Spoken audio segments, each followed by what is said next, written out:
Wears السلام علیکم ورحمۃ اللہ وبرکاتہ. سلامتی اور اللہ کی رحمتیں اور برکتیں آپ سب پر. Allah's mercies and blessings on all of you. ہماری آج کی کہانی کا موضوع ہے آس. آدم اور حوا کی تخلیق کے بارے میں تو آپ جانتے ہیں کہ اللہ رب العزت نے آدم کو مٹی سے پیدا کیا، اور جب آدم کو تنہائی کا احساس ہوا تو اللہ نے آدم کی پسلی سے حوا کو پیدا کیا، دنیا کی پہلی خاتون، آدم دنیا کا پہلا مرد. یہ تو اسلامی نظریہ ہے تخلیق انسان کے بارے میں، لیکن یونانی میتھالوجی میں یہ نظریہ کچھ مختلف ہے. وہاں وہ بیان کرتے ہیں کہ زیس ایک دیوتا ہے جو دیوتوں کا سردار ہے، God of all the gods. وہ دیوتا بھی تنہا تھا شروع میں.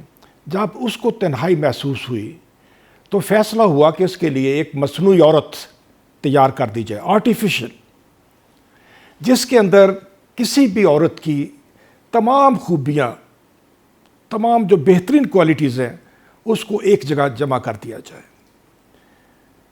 اس مصنوعی عورت میں وہ تمام خوبیاں ڈال دی جائیں. جب وہ عورت تیار ہو گئی اور اس میں وہ تمام خوبیاں ڈال دی گئیں تو اس کا نام رکھا گیا پنڈورا. کیا؟ پنڈورا. اور زیس نے، جو کہ اس کا شوہر تھا، اس نے اس کو ساتھ ہی ایک باکس دیا، مہر بند، سیلڈ، اور کہا کہ تم نے اس کی حفاظت کرنی ہے، اس کو کھولنا نہیں ہے. اس نے کہا جی ایسے کروں گی. لیکن تجسس سبھی میں ہوتا ہے، خواتین میں کچھ تھوڑا زیادہ ہی ہوتا ہے. ایک دن اس نے دیکھا کہ ذرا دیکھے تو صحیح ڈھکنا کھول کے کہ اس کے اندر ہے کیا. جو ہی اس نے تھوڑا سا ڈھکنا سرکایا تو اس میں سے بیماری پھرد کر کے اڑ گئی. تو جناب لوگ بیمار پڑنے شروع ہو گئے، سینکڑوں کے تعداد میں، ہر بستی میں بیماری پھیل گئی. لوگ بیمار پڑے ہیں بستروں پہ، ان کی کوئی دیکھ بھال کرنے والا نہیں ہے. کچھ ہی دن بعد پنڈورا کو پھر تجسس ہوا کہ اس میں اور دیکھیں اور اس کے اندر کیا ہے. جب پھر ڈھکنا اٹھایا تو وہاں سے جہالت نکل آئی، جس سے ایک بہت مہذب قوم وحشی قوم میں تبدیل ہو گئی. ہر طرف ہنگامہ، فساد، دنگا، خونخواری.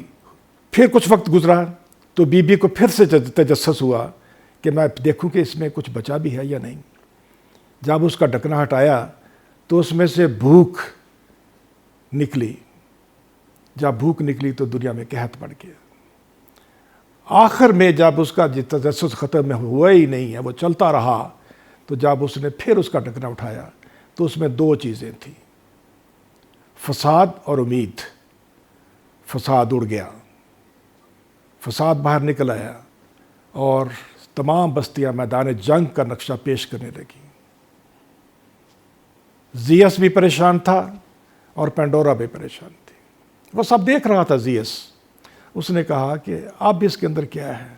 اس نے کہا جی مجھے تو کچھ پتہ نہیں، ایک چیز اندر ضرور ہے. اس نے کہا کہ اس ملک کے اندر جہالت ہے، بھوک ہے، بیماری ہے، فساد، سب کچھ ہو رہا ہے، مایوسی انتہا کو پہنچ گئی ہے. تو اب جو باقی ہے اس کو بھی چھوڑ دو. مصیبت جو آنی تھی وہ تو آ چکی ہے، اس سے بڑھ کے مصیبت کیا آئے گی؟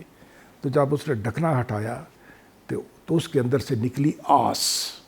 تو امید رہ گئی تھی اس کے اندر، وہ امید باہر نکلی، آس باہر نکلی.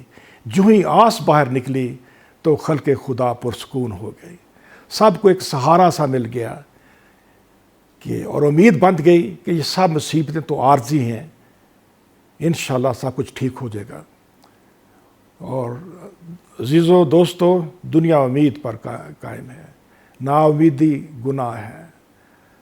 فرمان الہی ہے لا تقنطوا من رحمت اللہ، اللہ کی رحمت سے مایوس مت ہو.